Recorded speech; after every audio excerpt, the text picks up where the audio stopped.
Alhamdulillah pada siang hari ini Allah masih memberikan nikmat sehat sehingga kita sama-sama dapat mengikuti pelajaran melalui jarak jauh.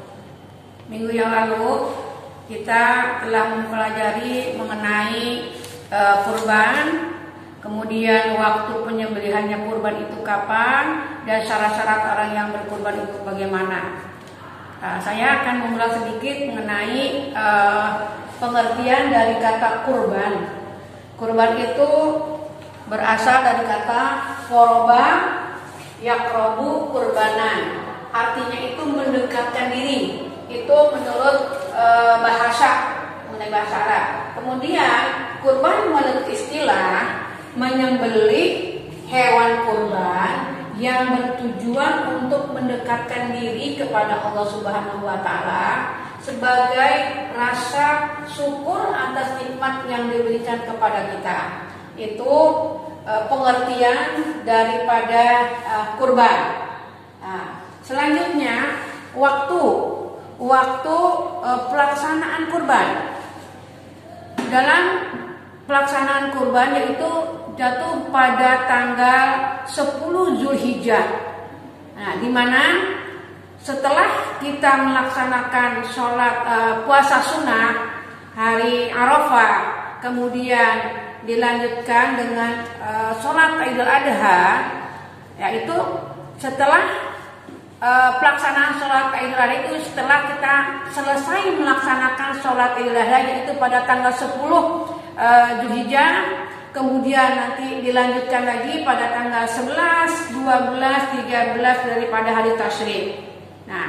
Kemudian kalau ada seseorang yang tidak melaksanakan sholat Idul Adha, dia itu ingin melaksanakan kurban, tetapi dia itu harus menunggu setelah selesainya sholat Idul Adha.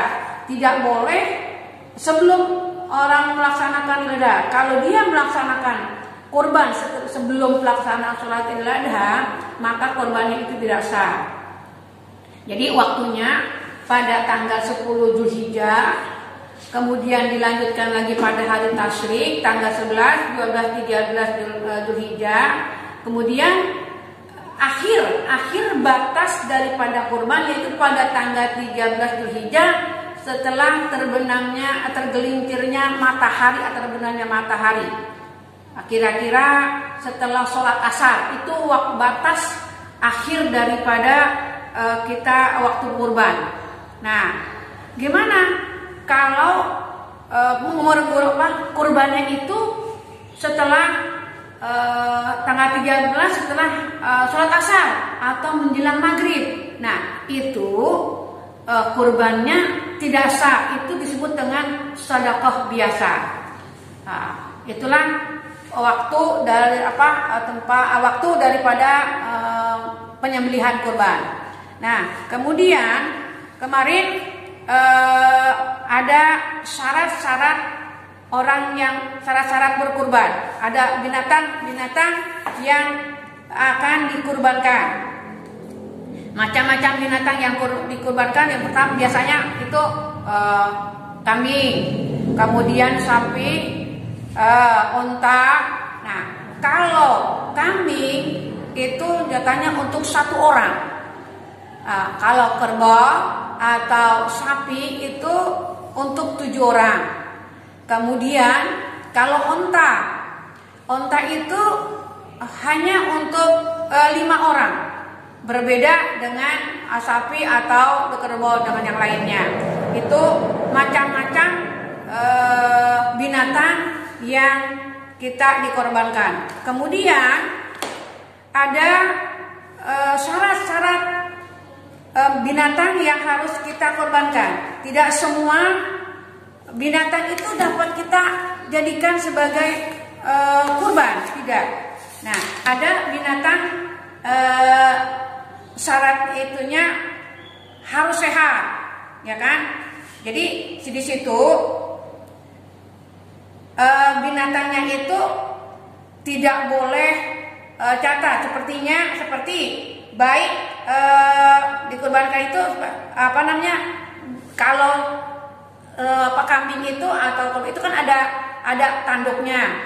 Nah, di situ hewannya itu harus sehat semuanya, syarat-syaratnya baik dari tanduknya tidak patah, kemudian tidak cacat, atau matanya buta, atau kakinya pincang sebelah, itu tidak sah untuk dijadikan hewan kurban. Kemudian apa telinganya ada yang sobek sedikit. Nah, kemudian dilihat lagi umurnya sudah cukup apa belum. Nah, kalau umurnya juga belum cukup, itu juga tidak sah untuk dikurbankan. Oleh karena itu, dalam berkurban, hewannya itu kita harus dapat memperhatikan apakah hewan ini sudah memenuhi syarat untuk dikurban atau belum. Nah, itu si penjual juga harus mengerti syarat hewan yang boleh dikurbankan. Jadi ada beberapa syarat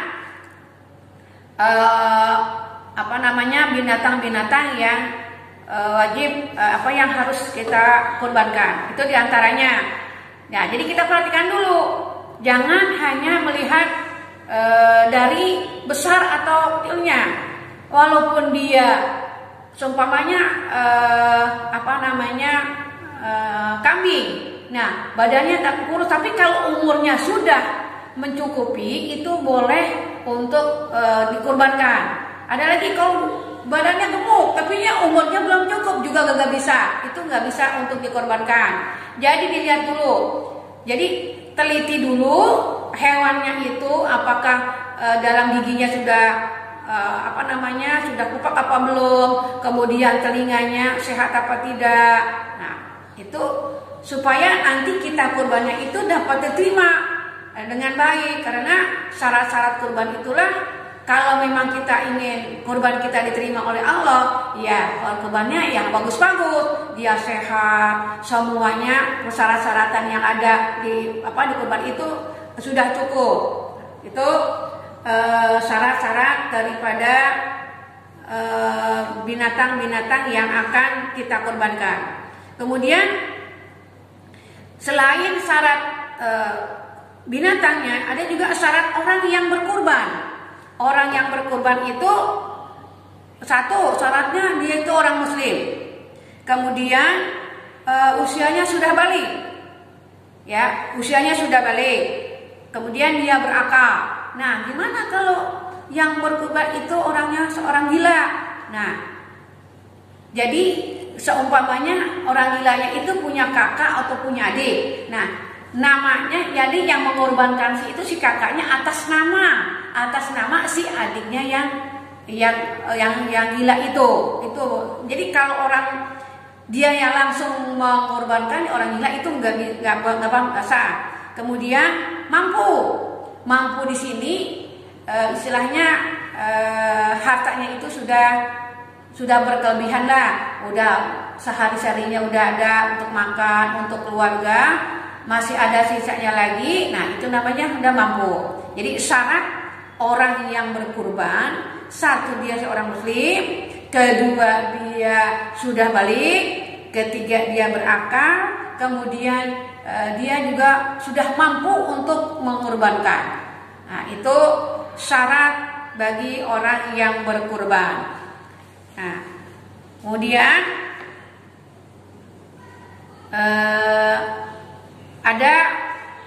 tadi ada macam-macam waktu udah kurban hewannya udah. Sekarang hal-hal yang dilakukan saat penyembelihan hewan kurban.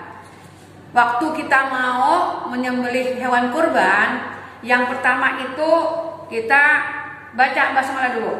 Kemudian biasanya hewannya itu menghadap ke kiblat dulu, kemudian dibacakan basmalah. Pokoknya dengan nama asma Allah, boleh Allahu Akbar, boleh basmalah, pokoknya menyebut nama-nama Allah. Kemudian bacakan takbir, membaca selawat Nabi, menghadap kiblat, membaca doa ketika menyembelih hewan kurban. Itulah hal-hal yang dilakukan saat penyembelihan kurban. Mungkin inilah yang dapat saya sampaikan materi ini. Mudah-mudahan kamu paham. Nah, nanti dibaca-baca lagi di dalam kitabnya masalah waktu atau hewan kurban, hal-hal yang dilakukan saat penyembelihan. Nanti kalau memang kurang paham, boleh nanti tanyakan kepada saya melalui WA atau di video aja nggak apa-apa. Ya, terima kasih. Assalamualaikum warahmatullahi wabarakatuh.